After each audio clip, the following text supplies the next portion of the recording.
Hello race fans, I'm James Dimmitt with Dammit Race Videos, and this is the Pit Stop.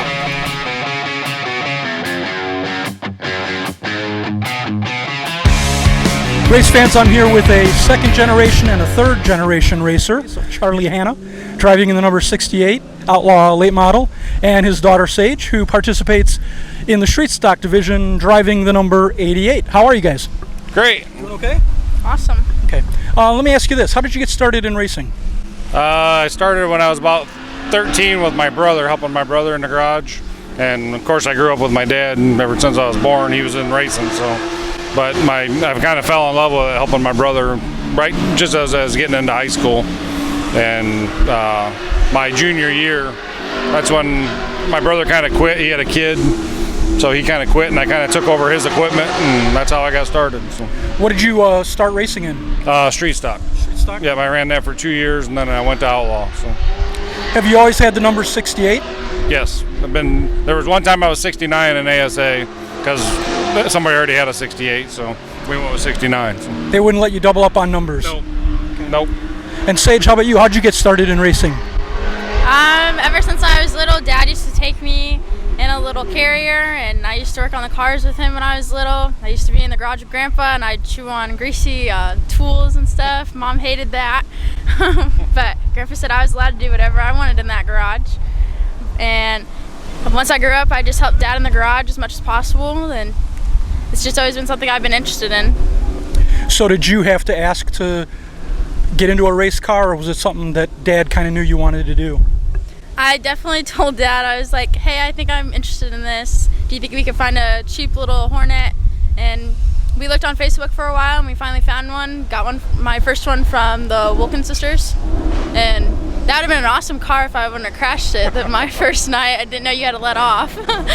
She was 13, wanted to drive. She's the youngest of 6 kids, so I got 4 boys, none of them wanted to race.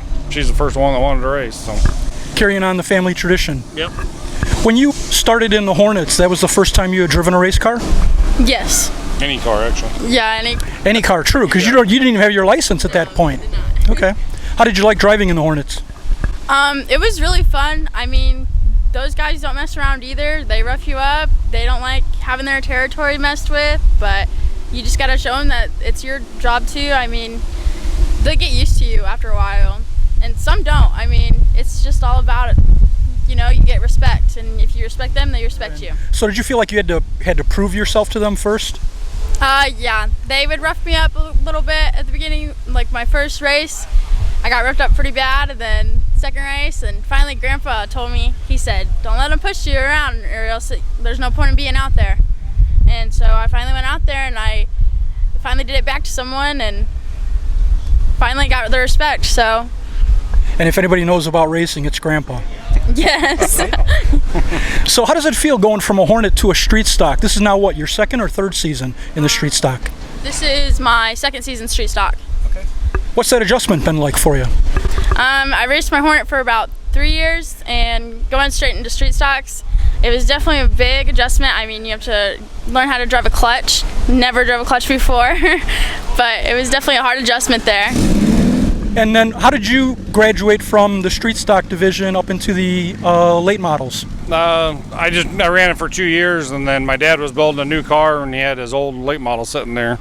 My dad was one that he built a new car every year on his, all handmade, and usually he'd never sold them. I bet out of the 35 years he raced, he only sold maybe 8 cars.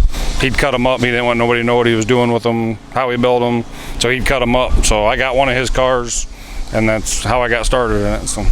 Would he cut them up to help rebuild the new car he was making sometimes? He'd take the parts back off them, but he'd cut the chassis up. That way nobody knew where the mounts were, because he was always doing something different. That's what we've been doing the last 2 years here, experimenting with different stuff he's been doing. So, well, this one we actually bought from Rodney Smith and Jim Watts. They got it. I think Sean Amor put the front clip on it. And then me and Dad went through it this winter and kind of changed some stuff the way we wanted it. So, doing the shocks and springs, I've never done bump springs on my own. We've never been in any of that kind of setup, so we're just kind of learning that, and that's what we're experimenting with now. And some weeks it's really fast, other weeks it's really slow. So, how's the season going for you so far? Actually, Gene Teenery let me borrow his car when we blew the motor in this one, and I've been in the top 4 every race with his car, and now we're trying to transfer that information into this one, which they're kind of the same, kind of not. So stuff we learned on his is kind of helping us on this one. So hopefully, I mean, it's been a pretty decent season so far. I think I'm 4th in points here and 8th or 9th at Plymouth or something, but we missed 2 nights. We missed a night here and missed a night there. So. And is Plymouth a track that you have raced at before? Yeah, I kind of grew up between New Paris and Plymouth. I was the champion, late model champion, Plymouth in '97 and 2000. So, I mean, I raced a lot there. Is it fun to go back there? Yeah, and what Kevin's done to it, I mean, it's beautiful there. So nice and smooth. It's way different than here. Yeah, I mean, here's like you're running in Michigan roads up and down, but Plymouth is nice and smooth. I mean, and Kevin's doing a beautiful job down there. So, Saige, how about you going out to Plymouth? How has that been for you? I love Plymouth. I would rather race there every weekend, every day, than smaller tracks. It just seems that car was definitely built for those bigger tracks. Let me ask you some questions for fun. Do you have a favorite track food? I definitely love the taco sticks. You know, now I've heard them announce that, the taco sticks, and in my mind, I can't figure out how are they putting a taco on a stick. Can you explain that? It's actually just ground beef rolled up in a tortilla, I think, and it's just deep fried, and you get to dip it in cheese, and it's pretty good. So pretty much any track food with cheese is pretty good. Yes. Yeah. I wish they had deep fried Oreos, though. Tell Kevin, deep fried Oreos. He'll do it. Charlie, what about you? Do you have a favorite track food? I always like the taco salads, and then put a ton of stuff on it. So, what kind of music do you like to listen to? Country's probably my favorite, but I kind of listen to everything: rap, country, rock. I mean, but country's. I grew up on country. My dad was 70s, 50s, 60s, 70s country in the garage as I was growing up. So, how about you, Saige? Favorite music? Favorite kind of music? Probably country. That's what he always makes me listen to in the garage and stuff. So that's what I'm you like, around. not what I make you listen to. No, but that's about it. How does it feel to be able to get out here on a racetrack and race where your grandfather raced, and to be racing not against your dad, but at the same track, and just be able to share this experience? How's that been for you? It's definitely a storyteller. I mean, I love it. It's cool to like say that you've been there for when you grew up, and then now I'm out there. It's awesome to tell people about that. How's it for you seeing Saige competing out on the track? How is it, you know, you're a dad, you got to be feeling something there. It's way different than what I thought it was going to be, because I'm way more calm than what her mom is. Her mom flips out. Now I know how my mom used to feel. So, but I mean, I know she's in a safe car. Grandpa built that car 18 years ago. I drove it for 2 years, and then it sat for 15. And then that's what she wanted to start in. We actually started building that when she was 12, putting it back together for her, and then I decided to put her in the Hornets instead, and we just kind of saved it for a year. So, but I know she's safe in it. She's hit the wall head on. I mean, Grandpa built a tank 18 years ago, and it's still a tank. So, yeah. What do you guys like to do away from the track for fun or just to relax? How about you, Charlie? We like to, me and my wife like going to the movies. We like to travel. Saige, what do you like to do away from the racetrack? For fun.